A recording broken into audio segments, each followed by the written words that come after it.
And it's waiting on you, so I'm logged into So our it's own we're live now. So Perfect. I guess there's some delay, of course. So at some time, people will see it, but we're live. So Hello. welcome again to another attempt of a Q&A session.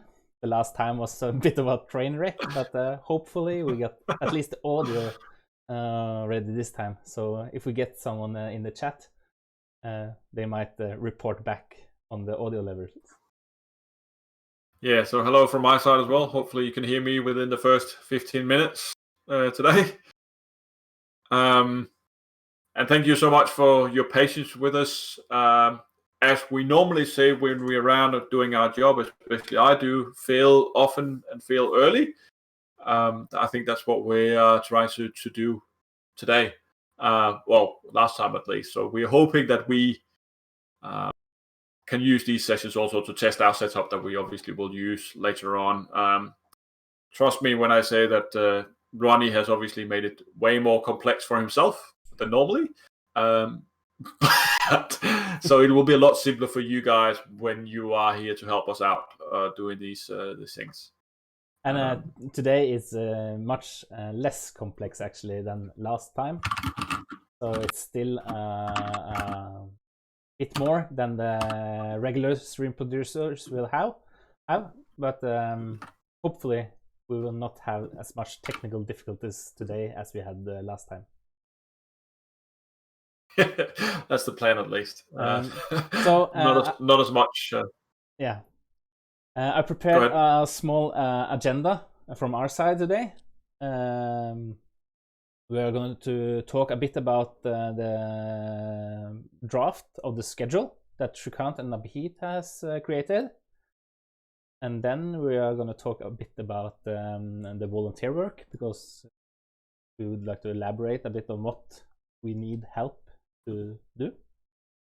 And then we have a couple of tips on software that can help the presenters to achieve a bit better quality on the audio and visuals. Sounds okay? Well, for me it sounds fine. Yeah, and of course, if there are any questions from all of you guys, it's just pop them in the text chat and we'll try to get to them. Excellent. Okay.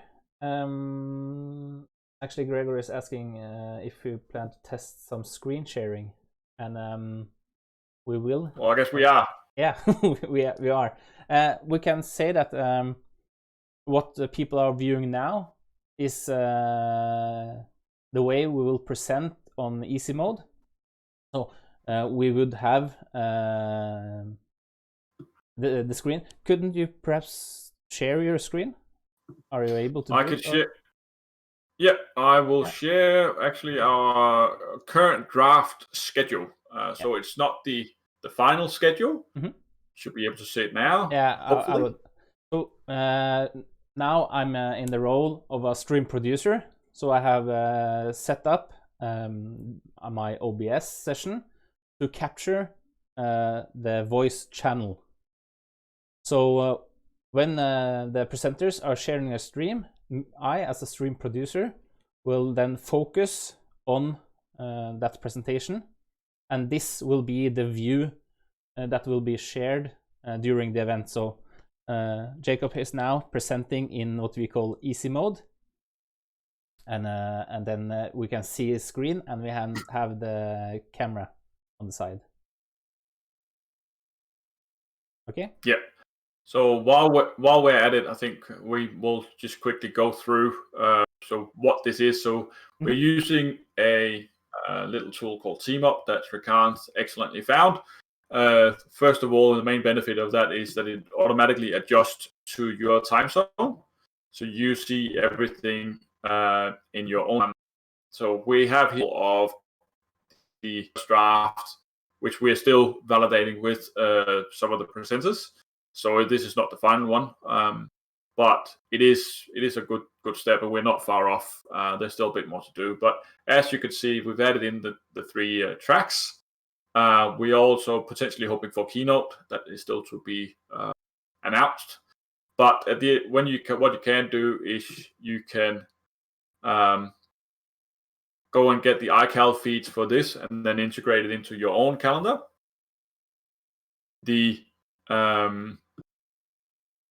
So Svea, I just saw your point with the PowerPoints. Yes, you will be able to share that. So when I share my screen, I choose what to share.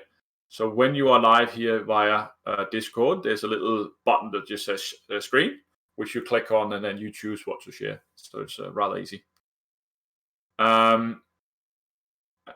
You want to mention something? Yeah, I see that Gregor asks about the 720p. The reason why we share at 720p is because of the limitations in the free Discord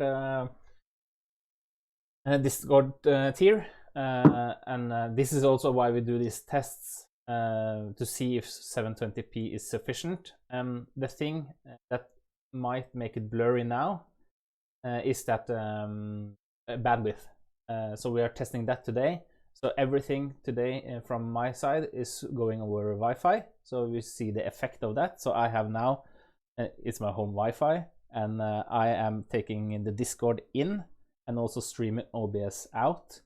And then the next session, I will hook up Ethernet, and then we can see if that has any impact. I would recommend that stream producers use Ethernet if possible during the event. I will just to finish up off on the channel here. So there will also be links to the YouTube streams, so you can just click from here and then go in.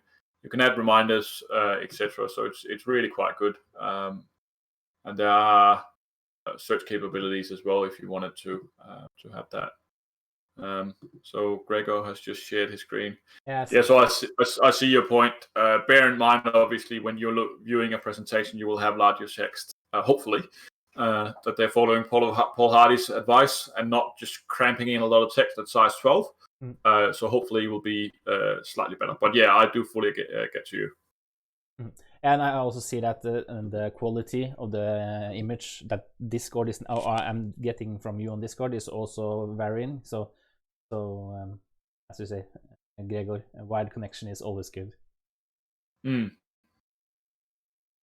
But as I mentioned, or as we mentioned in the last session as well, we're hoping to finalize the schedule rather soon. So everybody will have a way to at least pop it into their calendars, etc. So it's still undergoing changes, which is why we're not going live with it yet. So if you are a presenter, you should have an email in your inbox right now asking to go and validate your time slots. Please do that and answer us back so we can say, okay, well, that's locked in. So Shrikant is really putting in a lot of effort into to try and accommodate for everybody. I will just take down your... if you can just stop sharing your screen. Yep, absolutely. And then I go back. So Svea has just asked if the Q&A session here is just a series of information and whether she should join tomorrow as well. To answer the last thing first, it's not tomorrow, it's next Saturday on the 16th. So but of course, John. The Q&A was actually just a dual purpose thing for us. So if people had questions, they could ask them, and we will do as best we could to answer them. And we would also try to fill up with some information we have if no questions came in. So because these are also technical tests for us, so we needed to do some streaming, and then we thought it would be useful to do it something useful in the tests. Not just have some rant of us trying to go live on YouTube. But yeah, it's a good thing for us to actually test it end to end, and also in the live session, because this is how we will do it. When we're live. Just to go into this and the more volunteer section. Mm-hmm. Did my camera just freeze? Yeah, I think it did. At least it did on my side. Yeah, it did on my side too. If you can tell some jokes, and I will. Let me just Google a joke site. Yeah, I'll just check what happened. Good joke of the day. Let's see what we can get. Joke of the day. No jokes found matching your terms. Okay. But I'm back. That didn't work very well. Yes. Excellent. That was a joke. We'll come back to what happened here. But where was I? So we just before you do that, Svea has asked a question. So we, as a speaker, will get a link to get live on YouTube to present. That depends. So if you take the easy mode route, you only have to worry about Discord. So yeah, you only worry about your presentation, really. Yeah, because the presenter will join in the live stream track, like Jacob has done here with me. So if you see in the live stream voice channel, there are two people. That's Jacob and me, and the presenter just share their screen in the voice channel, and the producer takes it from there. So don't have to worry about YouTube or anything. Yeah, it's the producer's responsibility to bring the two together. So you, as a presenter, don't have to worry about any of the technical stuff. Mm-hmm. You just hammer the presentation down, and then the producer will use that OBS as well as just joining in by Discord. And on OBS, if we have time today, otherwise will be some tomorrow. Oh, sorry, next Saturday. We will show how to work with that. Mm-hmm. So it's only those that choose to go the DIY route with doing the whole stream themselves in OBS that needs to worry about this. Yeah, so this is like if you've seen the hands-on dev sessions with Q Macro, DJ Adams, that's what he's doing. So we would possibly be looking at someone like him to maybe handle his own streams, so we can have a break there for our volunteers as well. Gregor had a nice point here. If Svea is up for it, we can bring her in here and she can try to share her screen. Let's see if we can get an answer from her first. So bear in mind we have the little delay here. Yeah. Maybe we should just ask her on the channel.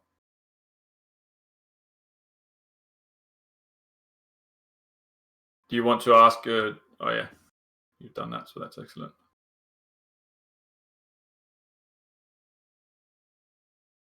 Well, you're the perfect. Just saying that now. Yeah.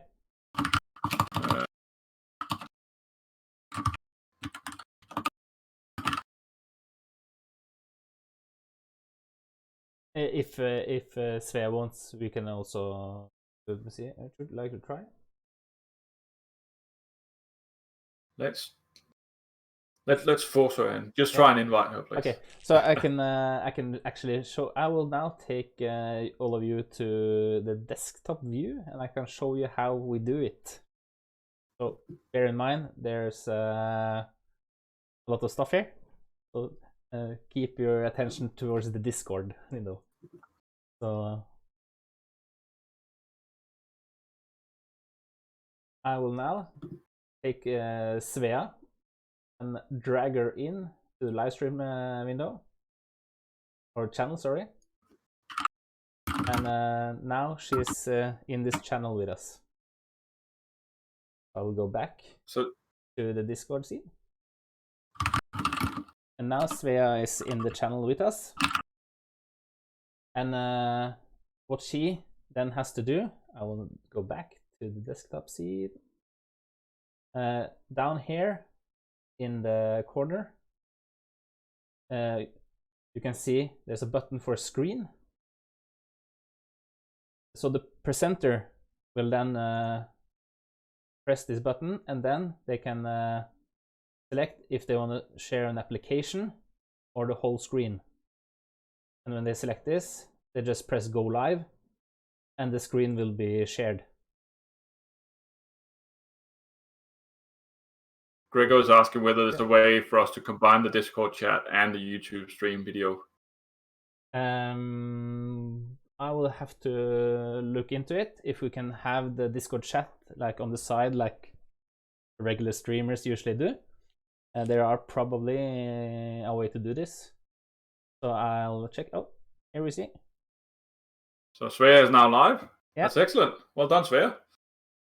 So this is amazing. You're becoming a pro. Yeah.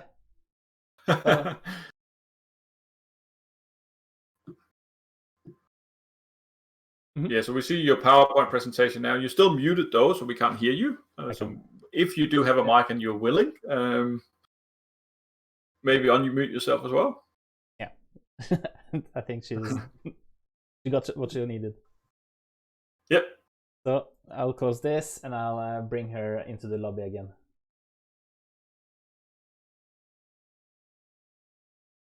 Okay, so it's back to us, Jacob. Yep.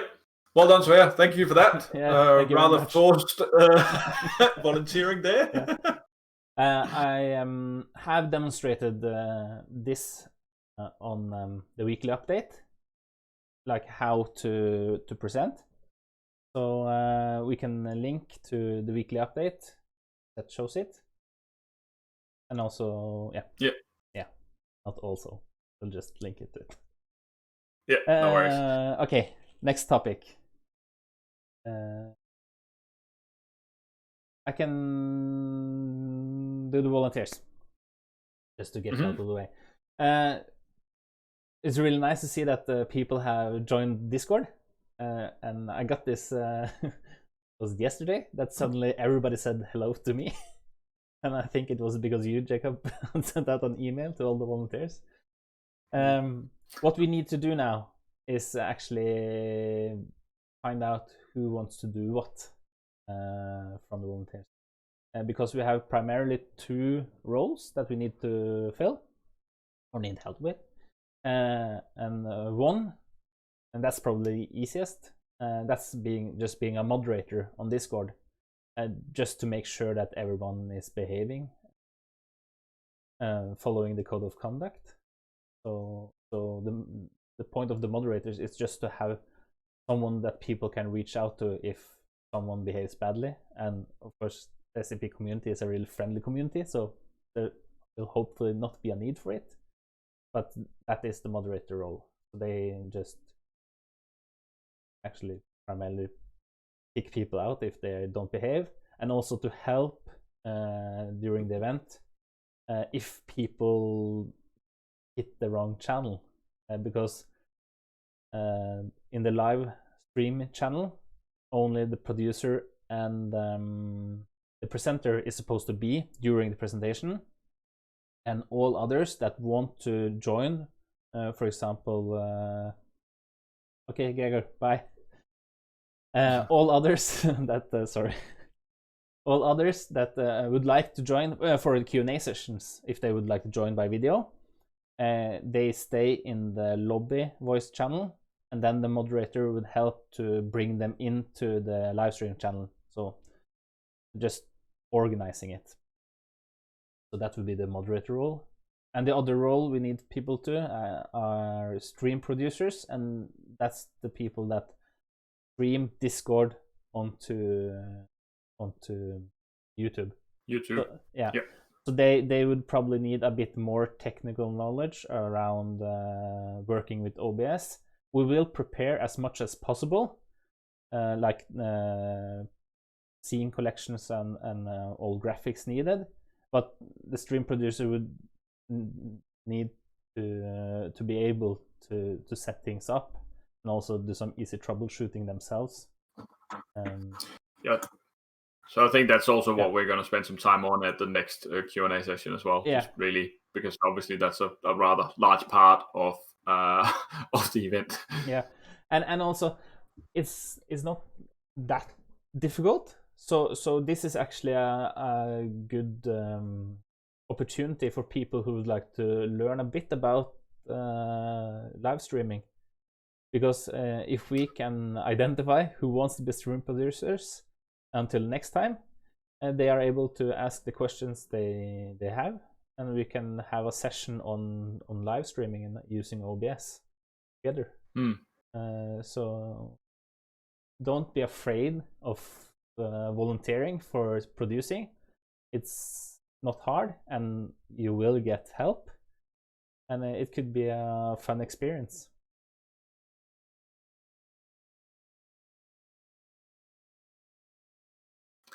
So Svea has just mentioned that she's very satisfied.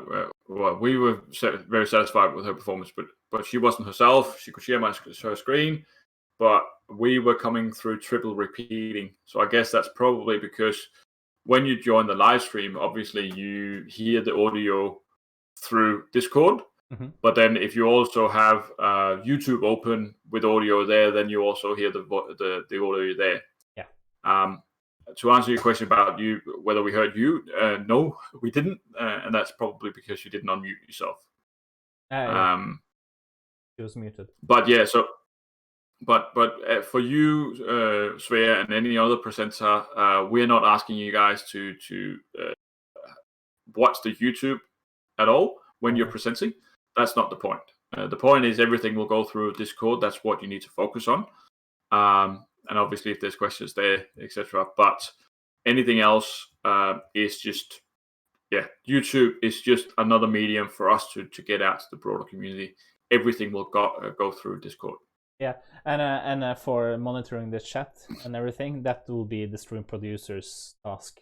So the presenter only has to present as usual, and if there are questions in the chat, those will be presented either by the person themselves in the Q&A part, or they will be relayed through either the moderator or probably the stream producer.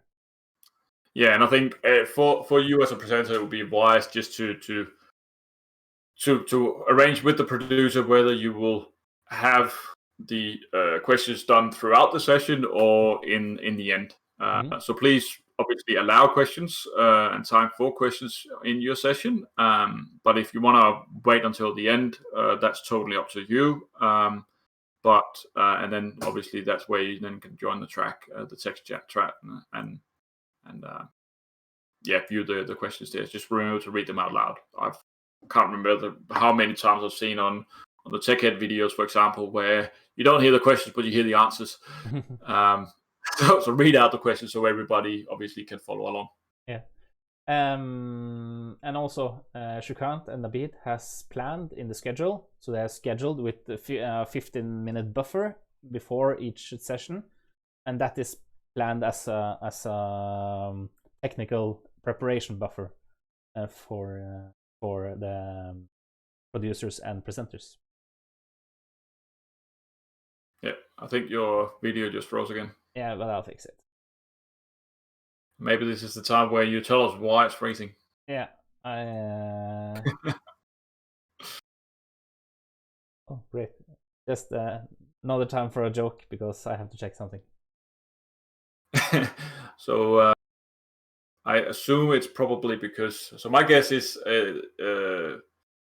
Ronnie is using the same app as I am, called DroidCam, and maybe his phone is locking. I'm not sure, but I guess he will endeavor us in that very soon. You're back. Hello. I'm back. And now we can see that my camera has actually moved. But yes, you are correct. We could probably move along to that. Yep. We have a little point there on the agenda about a couple of tools that can be used if you would like to use another camera than the webcam on your laptop. So especially if you are just if you're using a laptop and you only have the webcam on your laptop, but you're using external monitor, obviously then you're like, it would be like sitting like this and talking and doing the presentation, which is not very good. No. So if you we don't expect anyone to go out and buy expensive webcams or webcams in general. You can really use your phone, and there's some quite good software for that. That's working rather well. Yeah. So what I'm using now is a software called DroidCam. It's for Android. I think might be. It's only for Android. Okay. So far, yeah. And that's just because I have this Android phone that I use for testing. Use it for this too. I can share my desktop. If people can see down here, I have a small DroidCam client, and that is a small application on the computer that connects to the camera application on the Android phone, and then this appears as a webcam in the software you're using. So I'm using it now with Discord, or it can be used with any other chat software or video conference software. There's an alternative for iOS. And did you want to say something about DroidCam? No, well, it's basically just that that's the same as that I'm using. That's worked rather flawlessly. There's a client both for Mac and for Windows, and also Linux, I believe. Mm-hmm. And yeah, I'm just using the basic free version, and I've had no issues with that whatsoever. So on the Android itself, when you start up the app, it will give you the IP address and the port, and that's what you just type into the to your DroidCam client, and then it just hooks up, and that's fine. It's done over Wi-Fi, and it's no delay or anything, so it's really easy. And why it freezes up here? It might have something to do with the phone sitting almost inside my light, so it might be that it gets a bit hot. So okay, yeah. So it wasn't your lock screen; it was your phone just burning up. I don't know, but I watch Timo Elliott's tweets, and he has lots of great tips on this subject. And lighting is actually more important than camera, I guess, because terrible lighting can actually kill a perfect camera. Yeah, so we got a perfect example right here. I've got a spotlight just direct over me, which is just shining down on my starting bald head, which is not very good for my my profile. So, Vaisia, thank you for joining. Yeah, thank you for your help today. Yeah, thank you for presenting. So yeah, the other thing was EpochCam, and that's for iOS. I tried to use it on Android with no success, but on iOS it worked as easy as DroidCam. It's also being registered as a webcam in the Discord. So the only thing with the EpochCam is that to get higher resolution, you need to pay, and I guess I did only see the Norwegian price, but I guess it's around $8 or something for the full version. And it's great. Timo recommends it, so, and I also heard others that have used it and say it's really good. So yeah, this is I think this is actually a really good alternative for people who don't have a fancy web camera, or as you say, use an external monitor, to just use the phone they most likely already have. Yeah, and so I bought for 15 Australian dollars, which is I guess around 10 euros, a long arm that I can sort of wrap around so I can push it back and front. So I actually have my camera sitting on top of my monitor now, but it's not by a holder. Before that, I actually had a little plastic bag, a Ziploc bag that I cut a hole in. So it was just taped to the back of my monitor, so I could flip it up, and then I have a pretty good angle on my camera. And yeah, that's sorry. I'm sorry for disrupting you. That's all right. Yeah, so there's might see that I just changed my camera to another webcam, because I would like to just show them how I'm using it. So I'm not turning things around. and this is how I have mounted my phone. It's mounted on the monitor stand, basically. And yeah, so there's the light, the umbrella of the light. So yeah, so a little tripod, Gorilla Pod. I think they call it Gorilla GorillaPod. Pod. It's Joby, I think the producer's name is. Yeah, that's a good option. I might actually just share my screen and show my little setup if you want. Yeah, Is sure. that okay? Yeah, of course. I just well, I actually don't need to share my screen. I can just show. It's obviously via my webcam here, so I'll turn that around. Just make 1 second. This is really quality content. So now you see all my mess stuffed around. Yeah. But as you can see here, that's my little thing, and I haven't even. So this is my plastic bag that I used before. I haven't even taken that away yet. But this is an arm that sort of stretches out for about a meter. That's just put on the back of my my monitor. And that's works quite well, to be honest. Yeah. When I put it back on, I hope. There we go. This is the best way to make people nauseous. Just flipping the camera. Okay. One last tip I was planning today of software.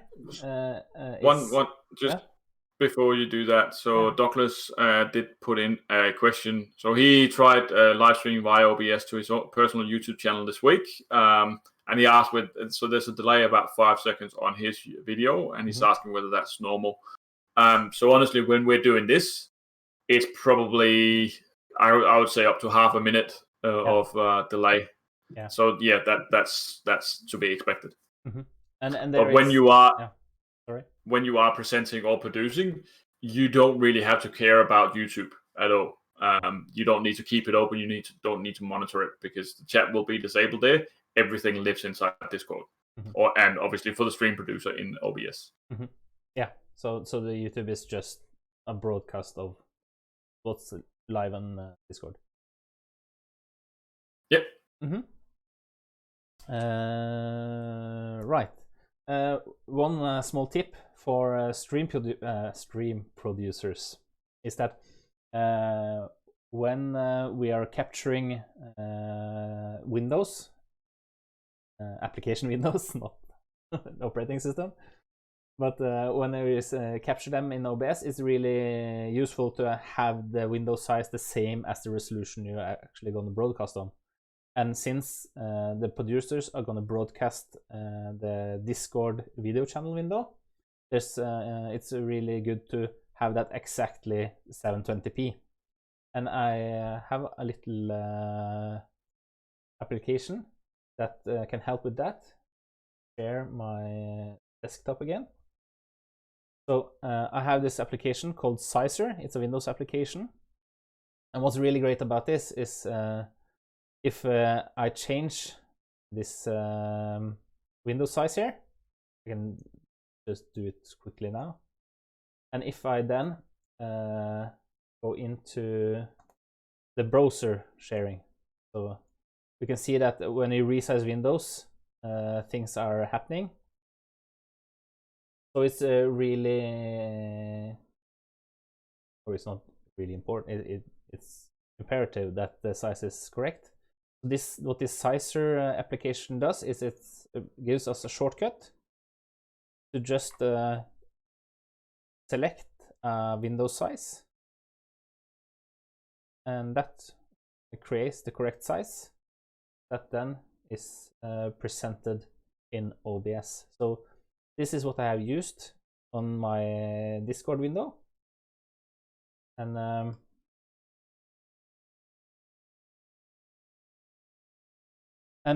what created the perfect size for capture in OBS. So that was a small tip. We will of course link all these tips in both the recording of this session, but also we will create a resource page on GitHub where all these links will be. Okay. Yep. I think that was what we had on agenda. we could go more into OBS, but I think it's better to actually save that until next time. Yeah, I think so too. Yeah. So we can say today that unless we get lots of questions on other subject, next time will be focused on OBS and Stream Producer side. And of course, if any questions show up during the week in between now, we will also cover those. And of course, also every question that comes during the stream. Yeah. So I think at least we had a lot better success this time than last time. Not the same framework, at least. No, we set the bar rather low last time, I think. So it's not hard to not top. But thank you again, everybody, for joining in today. If you wanna, obviously, if you are volunteering to help us out or are thinking about it, at the end of the day, we can always use more help. The team here is just 5 people, 6 people, sorry. But we really need your help to get this going. So we are relying heavily on you, especially on the bit odd time zones, especially in America, where we need help. So yeah, join in next Saturday where Ronnie and I will go through OBS. As you can see, it's predominantly Ronnie doing the show, and that is because he is the technical guru who's really made all of this possible. So it's truly been amazing working with you on that. Yeah, thank you, Jacob. I couldn't have done anything without the help of all of the others. So I remember one little thing that I forgot to mention, and that is last time I mentioned this cheap lavalier mic. So the audio from me today has been from this Boya M1 lavalier mic. It's a $20 microphone. So this actually displays what you can achieve by using the Droid Cam and a cheap microphone compared to what we regularly see from presentations directly from the laptop with the laptop mic. So yeah, so you don't need expensive equipment to be a professional YouTuber if you wanted to. No, it's necessarily not the equipment. It's more about your own knowledge and ability. Yeah, to activate the audio streams. Yeah. Okay, Jacob, should we round things off? Yeah, I think so. Again, thanks from my side. And I will catch you on Twitter, the community, Discord. Always feel free to reach out if there's anything we can do to help you. Yeah. So we are still really, really excited about this event and really looking forward to catching up with you guys. Okay. So thank you all, and I guess we'll see you online. And goodbye. Bye. See ya.